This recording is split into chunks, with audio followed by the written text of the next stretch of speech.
Welcome in to Outkick the Show. I am your fearless host, Clay Travis. I hope all of you are having fantastic Thursdays. Wherever in the world you may be, thanks for coming in and hanging out with us. I am at the beach. As soon as I finish this show, I'm headed back to the beach. That's why I got the beach hair working. I got one more show this week, one more couple of days down here, going back home on Sunday. Been down at the beach for the past 2 weeks doing Outkick the Show from here. I want to tell you right now, we have got a loaded show. Let me tell you what's coming. We're going to talk about the Cavs Warriors beginning tonight, Game 1. We are going to talk about Samantha Bee insulting Ivanka Trump versus Disney CEO Bob Iger and Keith Olbermann, and Top Gun 2 as well as the Goose in Detroit. Not the Goose from Top Gun. The Goose in Detroit and what happened to him. If you did not see the video from the Detroit Tigers game last night, the Goose took a big hit. Much like Goose in the original, spoiler alert, Top Gun. All right, we got a lot to get to. But first, I want to tell you, if you're gambling tonight, tonight's game has the biggest spread in the history of any NBA Finals game in a modern era. They can go back to like 95, 96 when the internet officially took off. And right now, this line is 13, the most recent line I checked. But you can gamble and shop around and get the best possible number. Sportsbookreview.com is where you need to go. That's sportsbookreview.com. You will be glad that you did. You'll get the best number on it. I'll give you my gambling pick at the end of the show today. Remember, respect the picks, boys and girls. Respect the picks indeed. All right. Also, if you have any credit card debt at all and you own a home, if you have any credit card debt at all and you own a home and you can't pay it off, why pay 20% interest rates? Reach out to my friend Ryan Kelly at thehomeloanexpert.com. They sponsor the anonymous mailbag every single week. They're linked at the top of Outkick. They can hook you up and make sure that you are great shape at wiping out the credit card debt. You get a home equity line. They will refi your entire mortgage and wipe out all of your credit card debt. Take advantage of the equity you've built up in your home, in some stress in your life, and wipe that out right now. All right. I got to tell you right now, there is a bunch to get to, but I want to start with the Cavs Warriors Game 1. It's a fourth straight year of Cavs Warriors. And what we're trending towards is a big question in the NBA.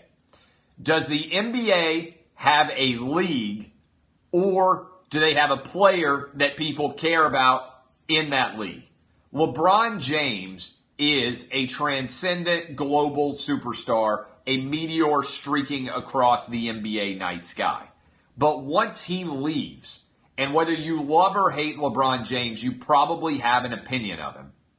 If you have an opinion of LeBron James, you are more likely to watch. And if you are more likely to watch, that helps the overall ratings. LeBron had 2 Game 7s. All the people out there who are fanboys loving LeBron every minute of every day, they pay attention to whether or not LeBron succeeds or fails. Skip Bayless went from making $180,000 a year to making $6 million a year by having an opinion on LeBron James. And I'm going to talk about this tomorrow on the show, but I want you guys to think about this on the radio show. If you don't like LeBron James, how much of your distaste for LeBron James has to do almost entirely with the way the media has covered LeBron James? In other words, if the LeBron versus Michael Jordan debate had never existed, would any of you really dislike LeBron James? If ESPN hadn't bungled the decision 1.0, would any of you dislike LeBron James? I think that most disdain for LeBron James is rooted in the way the media has covered LeBron James and not actually LeBron James himself. Because the media has covered LeBron James in a way that I think has increased the dislike for him. And let me say this in particular. Think about this. If Michael Jordan had never existed, how much more popular would LeBron James be?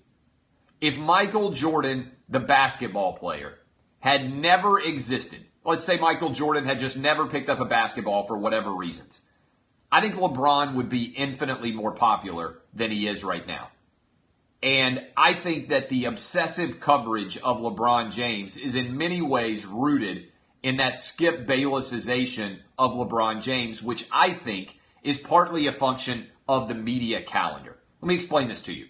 There ain't nothing going on in June and July. People say, Clay, what would you do to make sports better in this country? One of my first answers is start the NBA on Christmas Day. If the NBA started on Christmas Day, they would roll all the way through July and into August, and they would get even more attention than they do now. As is, the Caps are going up against the Vegas Golden Knights. Hockey has a niche audience. There's nothing else out there that draws attention. And so ESPN, which wildly overpaid for the NBA television rights, is obsessed with trying to build up LeBron James into a love or hate entity, and they cover him obsessively in a competitive way. This is what Skip Bayless did. He left, he went to FS1, and FS1 built 6 hours around Skip Bayless giving his opinion on LeBron James versus Michael Jordan every single day. But I think it's a fascinating question. If you guys are out there right now thinking about this, what would your opinion be of LeBron James if Michael Jordan's career never happened? And also, if the media didn't incessantly debate Michael Jordan versus LeBron James? I think a lot of people root for him to make the story of Michael Jordan versus LeBron James end. I mean, root against him. I think there were a lot of people out there rooting for the Celtics just so they didn't have to hear any more talk about Michael Jordan versus LeBron James. I think there were a lot of people rooting for the Pacers just so they didn't have to hear Michael Jordan against LeBron James debates. I think one of the great overpopulated sports debates of all time, this is number one. Number two, old school, should Pete Rose be in the Hall of Fame? Number three, steroids in baseball, I think was insanely overplayed. And number four, in the great never-ending sports debates, should college athletes be paid? But LeBron versus Michael Jordan is by far the number one most overhyped, overdiscussed, overanalyzed story in all of sports. And I think that's actually worked to LeBron James' disadvantage. Because I enjoy watching LeBron James, the basketball player. I have much less interest in him because of the way he's been covered by the media. I think ESPN bungled the decision 1.0. I think that hurt LeBron. I think that everything about LeBron is so overhyped that it polarizes people and forces you to be either strongly for or against LeBron. And as a result, I find myself kind of vacillating. Sometimes I like LeBron, sometimes I don't like him, but I definitely hate the media coverage of LeBron, if that makes sense. I also think that LeBron has bought in way too much into Instagram and Twitter and this idea that he's a modern day Muhammad Ali. That's addressed in my book. Muhammad Ali fought something that really mattered, and that was the Vietnam War. And he had a clear and coherent policy in place. LeBron James wears equality shoes because he thinks that makes it more likely that his shoes are going to sell by Nike. I think this is an intriguing question. What do I think is going to happen in this series? I think the Warriors, even without Andre Iguodala, have way too much firepower. I think they are going to win this series in 5 games. I think the Warriors will win tonight. I think it will not be very close. I think they will win game 2. I think the Cavs might come back and win game 3. Then I think the Warriors will win game 4. If the Cavs lose game 3, then I think it'll be a 4-game sweep. But my prediction is that it's going to end in 5 games. This will not be remotely entertaining. So I said there were 2 things I could do to make the NBA better and the American sports calendar better. One is that I would start the NBA season on Christmas Day and run it all the way through July into August. The other is the NBA needs to start seeding 1 to 16. Because imagine how much more entertaining the NBA would have been down the stretch if your Final Four had been Cavs going up against the Rockets and the Warriors going up against the Cavs, and then you'd gotten Warriors and Rockets in the NBA Finals. I think that will be a lot better. Yes, I'm going Warriors over 13. Now, some of you are going to say that's crazy, that it's insane talk. I am looking at the numbers here, and all of the money is coming in on the Cavs plus 12, plus 12.5, plus 13, and yet Vegas continues to raise the number. I think there is a big gap between these two teams. I think if you look at what the Warriors do, the Warriors tend to blow teams out. I think they are going to take it to LeBron and co., and I don't think it's going to be very close. So I am going with the Warriors minus 13 or 12.5, depending on where you can get them. I think it's going to be a blowout. And also look at the Cavs. The Cavs, by and large, either win a close game or get blown out. I think they're going to get blown out tonight. I think the Warriors are going to win big. All right, let's get into this story. Samantha Bee, who I don't watch, evidently has a television show on TBS. And I am not in the business of demanding that people get fired for things that they say on live television or live radio, because I do live radio and I have done a lot of live television. And I don't think it's, I understand how difficult that can be. And so I'm not a person who takes a sentence and says, oh, this person should never be able to work again. I think you would be hard pressed to ever find me saying that somebody should get fired. But what I do think is interesting is the different ways that people respond to quote unquote inappropriate content. And Samantha Bee called, if you haven't heard yet, on TBS, she called Ivanka Trump a feckless cunt last night on her show. A feckless cunt. That seems to me to be fairly far beyond the bounds of acceptable discourse. And I think that I got a crazy idea. I think that everybody should be treated the same. And so if you are going to get outraged over what somebody tweets, or if you're going to get outraged over what somebody says, then whether you are a liberal attacking a conservative or a conservative attacking a liberal, I believe that you should be treated the same. We don't have the fair and even treatments going on right now.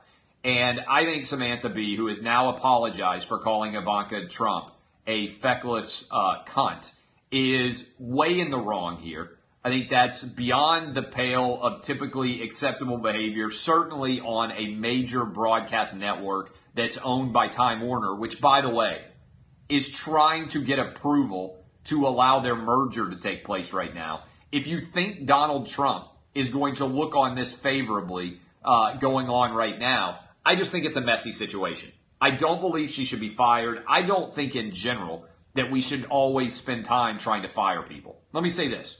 I've said this for a long time. I think this is one thing the media gets wrong. When you do something inappropriate, I have a crazy idea. I don't think the first thing that should happen to you is you immediately get fired. Let me give you an example. If you are an accountant and you have a bad day at the office and you do something inappropriate, most of the time the immediate response by other accountants isn't on a one-time occurrence, he has to be fired. If you are a plumber and you have a bad day at the plumbing company, does everybody get into an uproar and demand that you get fired immediately for something that you have done? We have created this cottage industry of outrage in this country, which I don't think helps the world or helps the country certainly in any way, where we have a perpetual obsession with saying what is appropriate, what's inappropriate, what should be fireable, what should be not. And I don't know why the first thing we jump to is, oh, you've got to fire him or you've got to fire her. Now, that's clearly where we are, but I think that's inappropriate in the grand scheme of things for many of the wrongs that are alleged here. I would not do it. Like, I don't usually get on the so-and-so must be fired bandwagon. The only time I ever get on the so-and-so must be fired bandwagon is typically when it comes to coaches and my team sucks and I want somebody to blame for them sucking and the coach is being paid millions of dollars and hasn't been able to win. That's when I get on my bandwagon and say this guy has to go. That's the only people I really call for the jobs, right? But the Samantha Bee story is fascinating in the larger context that we find ourselves in right now, which is, I think, it's fair to say, a situation where if you are a quote-unquote liberal, you can get away with anything. You can be Jimmy Kimmel dressed up in blackface as Karl Malone on a television show, and nobody cares about it at all, right? You can be Samantha Bee talking on her television show, calling the president's daughter a feckless cunt, and you keep your job. If you are Kurt Schilling and you go on Facebook and you express support for the North Carolina transgender bathroom bill, then you're gone and you're not allowed to be a representative anymore. You can be Keith Olbermann and you can go on Twitter and you can call the president a Nazi, white supremacist, and a psychopath, and you can write a book called Trump is fucking crazy, I'm serious, and you could be hired by ESPN, which is what is going on right now. I think that there is a complete difference of treatment based on where your speech is coming from, and this is my big issue that I've been on all week. I believe all speech should be treated the same regardless of the political persuasions of the speaker. In other words, we should have a content-neutral policy that's in play. Disney does not. Bob Iger called and apologized to Valerie Jarrett for what was said by Roseanne Barr on her Twitter while she wasn't at work. Donald Trump went on and said, and I think it was an interesting question, Trump went on and said, Bob Iger called Valerie Jarrett to let her know that ABC does not tolerate comments like those made by Roseanne Barr. Gee, he never called President Donald J. Trump to apologize for the horrible statements made and said about me on ABC. Maybe I just didn't get the call. Now, Trump is clearly going after Iger because he's the CEO of Disney. But I actually think there's some truth to his commentary here. And Sarah Sanders yesterday in the White House had this to say. Where was Bob Iger's apology when she was asked about it? Asked about this tweet from Donald Trump. Where was Bob Iger's apology to the White House staff for Jamel Hill calling the president and anyone associated with him a white supremacist? To Christians around the world for Joy Behar calling Christianity a mental illness? Where was the apology for Kathy Griffin going on a profane rant against the president on The View after a photo showed her holding President Trump's decapitated head? And where was the apology from Bob Iger for ESPN hiring Keith Olbermann after his numerous expletive-laced tweets attacking the president, calling him a Nazi, and even expanding Olbermann's role after that attack against the president's family? This is a double standard he is speaking about. No one is defending her comments. They're inappropriate, but that was the point he was making. And I think he made a good point. Look, I am in a crazy position. I root for Donald Trump to do well. When Kim Kardashian comes and visits the White House, I want things to actually go well, right? I want for Kim Kardashian to help make prison sentencing in America better.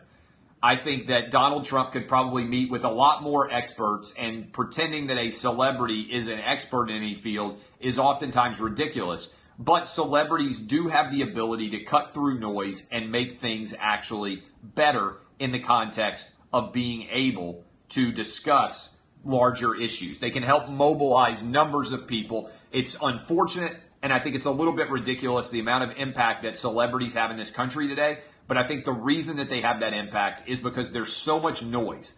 There's so many people trying to reach the American population on a daily basis that Kim Kardashian can sometimes cut through the fluff. And I'm just using her as an example. And so if you're a president who is skilled at getting his message out, I think it's instructively intelligent to reach out to people who can help to use their megaphones to get your message out, which is, I'm trying to make the country better.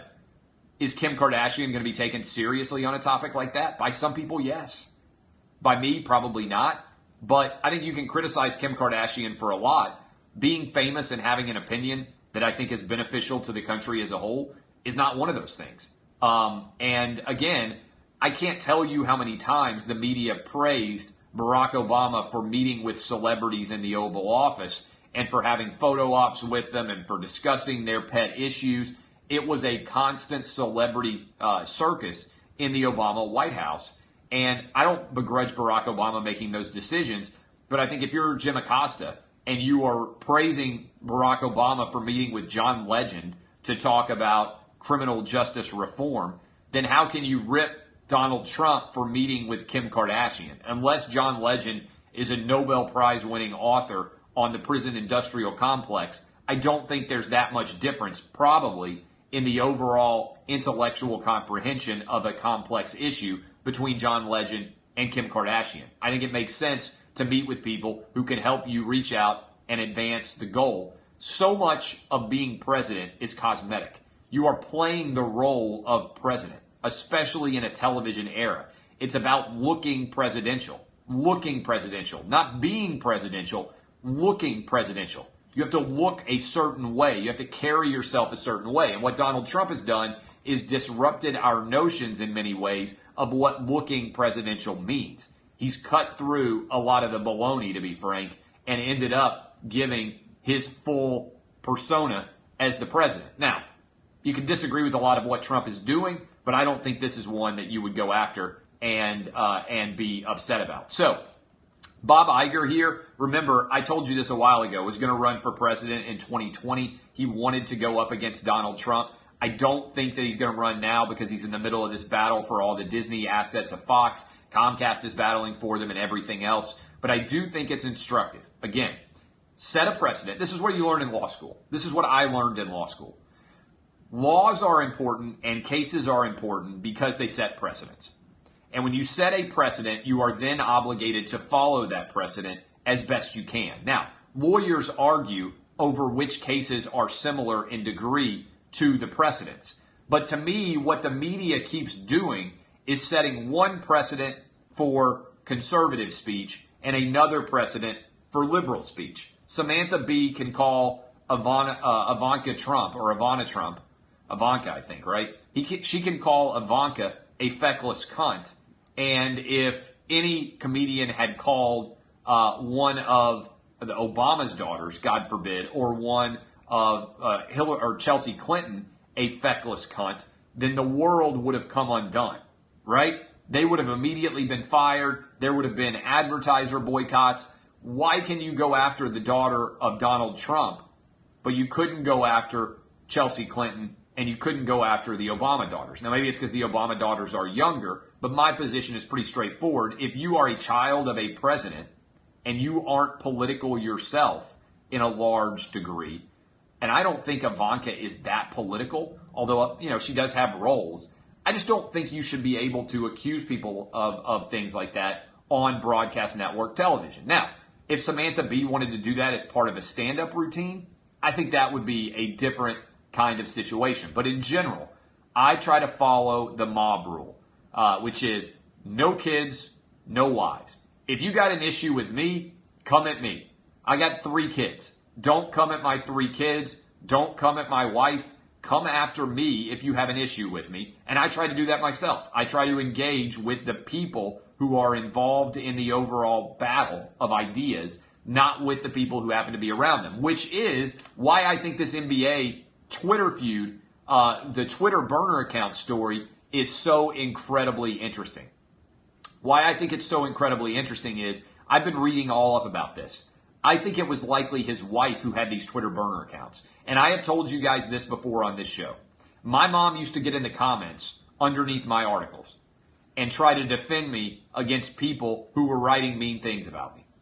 That's what moms do. They always believe their kids are flawless. My mom, like your mom, hopefully, loves you and will defend you no matter what I say, right? And will defend, that's what moms do. And so my mom was getting in the comments and she was interacting with people. And I said, Mom, you can't do this because eventually this is going to turn into a story. But I think it's incredibly common, I guarantee you, for wives of coaches, for wives of politicians, for wives of people who are in the public eye, or husbands to a certain extent, to get on social media. They're so angry about what's being said about their spouse that they want to go to war and actually try to defend them. And I think this happens on a regular basis. And I think what's going to happen is what they're going to discover, that his wife was the reason why all of these stories were happening, that she was going on and trying to defend him. And I think it's going to make him a little bit sympathetic, because I think this is incredibly common if you actually drill down, that wives and children, when their dads or their moms are getting attacked, they go on to social media, they create these profiles, and they just want to fire back and defend their parents, but they know they probably shouldn't do it under their own name because it creates a bigger story, and so they immediately make the decision, you know what I'm going to do? I'm going to try to defend them to the best of my knowledge. And I think it's incredibly common. If you're young and you're not married, you may not get this, but I wouldn't fire. If we find out that the 76ers president, that it was his wife involved in all these stories, I wouldn't fire him. I really wouldn't. I would have him sit down with everybody and say, look, I sometimes vented to my wife like husbands and wives do. I did not expect that these stories were ever going to go public. I love all you guys, but you're like my kids, right? I guarantee you every parent out there says stuff about their kids between the two of them where like, that knucklehead, I'm going to grab him. I'm going to grab him by the scruff of the neck. He's not making the right decisions. I'm worried about this. that are different than what you would say in public. And what you don't anticipate is your wife going out there and defending you. But if your wife knows this information and knows that you, in her mind, are being ripped unfairly for a decision you made, I'm not surprised it ends up happening. And I think it actually humanizes this guy. I would not fire him. I think Colangelo ends up in a better spot when all these details eventually come out. All right. Final couple of subjects. We got Top Gun 2 coming back 30 years after the original Top Gun. The most amazing thing about this is 30 years later, Tom Cruise doesn't even look different. I don't know what Hollywood guys do, but Tom Cruise, 30 years after Top Gun 1, is coming back to play Maverick. And you know what? He's not hardly going to look any different at all after 30 years. It's amazing to think about what actually ends up happening here. But I cannot wait to watch Top Gun 2 and just see the side-by-sides of Tom Cruise looking the exact same 30 years after he made this initial movie. 30 years from now, I'm going to be in rough shape. Tom Cruise is still going to look like he's 28. Finally, I don't know how many of you guys saw this. But they had a goose in Detroit. If you have not seen the video of the goose that they were trying to get to leave the field in Detroit, this is a remarkable video. I'm telling you, you have to watch it. The goose is being chased off the field. The goose takes flight. The cameras are following it. Everybody is cheering for the goose. And you think he's going to fly outside the stadium. And then at the last moment, just like Goose in Top Gun has a rough go of it, the goose in the Detroit Tigers stadium runs right into one of the ribbon scoreboards in the new Tiger Stadium and follows all the way down. I am incredible at transitions. I went from Goose in Top Gun to Goose in the stadium. This is how true geniuses flow, boys and girls, on their internet special shows on Periscope and Facebook. This was an amazing video. They tried to say that the goose survived. There's no way that's true. That goose is dead. It hit the ribbon scoreboard and plummeted probably, 50 feet. I mean, a long ass way to the concourse below. They tried to say that somebody saved the goose and was nursing it back to health. Let me tell you this right now. There is no way anybody picked up that goose and carried it outside the stadium. I'll tell you this right now. I walk my boys to school. There's a goose that just had a bunch of gooselings or goslings, whatever they are. And that thing has been charging at the kids and the adults who walk by it all the time. I thought I was going to have to fight the goose recently. There's no way if I saw an injured goose that I would ever pick it up and help carry it out. There is no way that ended up happening. That goose is dead. I'm telling you right now, even if there's a crazy person out there, you're not going to be able to pick it up. The goose is not alive. They're fooling you. I don't want to be racist here, but all geese look the same. You wouldn't know one goose from another goose. They're fooling you. They're pulling the wool over your eyes. That goose that hit that scoreboard and then fell 50 yards, it is not alive. There is no Lazarus of geese that I am aware of. They just switched out the goose for another goose. I don't think you can tell the difference between one goose and another. Again, not to be racist, but all geese look the same in my mind. And I'm telling you right now, there is no way that goose is still alive. It is on somebody's table right now in the Detroit area, and somebody is cooking up a goose for the weekend's festivities. All right. I love all of you. I appreciate you. Somebody just said, how can you walk the kids to school with an AM radio show? My kids don't go to school till 9 a.m. They're in elementary school. So my AM radio show in Nashville ends officially at 7:55. So my kids don't go to school until 9 a.m. I also often go pick them up. That's what kind of dad I am. I walk them to and from school. We live close to a school. So while dad life, I walk my kids to school, and a lot of times I pick them up as well. I know, crazy lifestyle that I'm living where I walk my kids to and from elementary school, but the goose trying to kill us is definitely a real deal. I love all of you guys. I am down here. I think this is going to be the last show of the week because we're going out on a boat trip tomorrow down on the Gulf Coast. Pray for me to survive the dolphin. Pray for me to survive the sharks. Pray for me to survive all the megalodon questions that my kids are going to be asking once we get out into the ocean. I appreciate all of you. Share the show if you enjoy it. My name is Clay Travis. This is Outkick the Show. I'm headed to the beach, boys and girls. It's a beautiful day. down on the Gulf Coast, crystal clear waters. And that is where I'm headed now for a couple of beers. Enjoy the game tonight. I'm on the Warriors minus 13. This has been Outkick the Show. Thanks for hanging with us. I'll see you tomorrow, 6 to 9 a.m. Eastern with the Friday a.m. Outkick Show. Enjoy the game tonight. Again, get rich, kids. I'm on the Warriors. Go to Sportsbook Review for the best numbers. I will see you guys tomorrow.